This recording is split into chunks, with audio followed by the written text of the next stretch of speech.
నీ దానం పాడుకు శ్రీలక్ష్మి అమ్మవార్ను కొలిచెతందుకు అమ్మ నేను పోత నీ దానం పాడుకు శ్రీలక్ష్మి అమ్మవార్ను కొలిచెతందుకు నీ దానం పాటి లక్ష్మి అమ్మవారు ఎంతో నిష్టతోని పూజలంట మాయమ్మ నీ దానం పాటి లక్ష్మి అమ్మవారు ఎంతో నిష్టతోని పూజలంట మాయమ్మ అమ్మ నేను పోత నీ దానం పాడుకు శ్రీలక్ష్మి అమ్మవారిని కొలిచెతందుకు అమ్మ నేను పోత నీ దానం పాడుకు శ్రీలక్ష్మి అమ్మవారిని కొలిచెతందుకు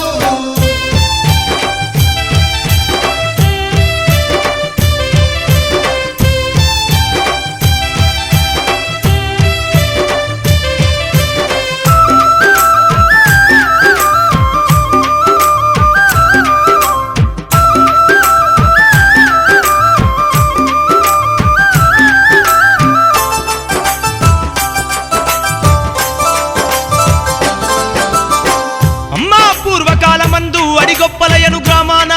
కమ్మకుల వంశోద్ధారకుడు యాగంటి రామయ్య సుగుణమ్మను రైతు దంపతులకు నలుగురు కుమారులు ఒక కుమార్తె కలిగి ఉండెను అటువంటి కుమార్తెకు శ్రీలక్ష్మి అని పేరు పెట్టిరమ్మా నా కన్న తల్లి రామయ్య రైతుకైతే ఓయమ్మ గొప్ప ఆవులా మంద ఉండే మాయమ్మ కామధేనువు అనే గోమాత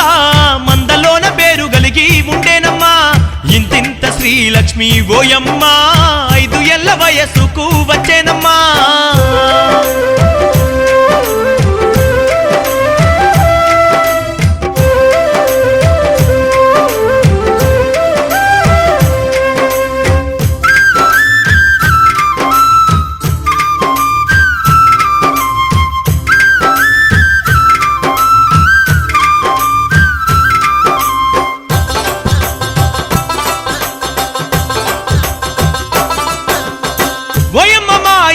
చెప్పేద వినవమ్మా 5 ఏళ్ల శ్రీలక్ష్మి రోజు గోశాలకు పోయి కామధేను యొక్క గోపంచితాన్ని రోజు తల్లిదండ్రులకు తెలవకుండా సేవించేదంట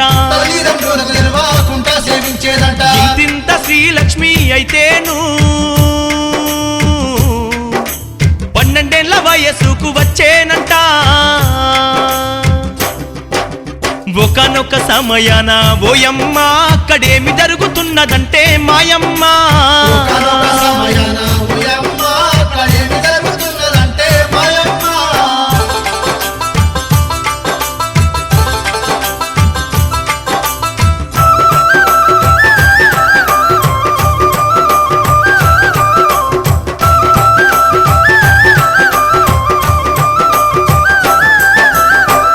అమ్మా ఒకనాడు ఆంబోతు ఎద్దు వచ్చి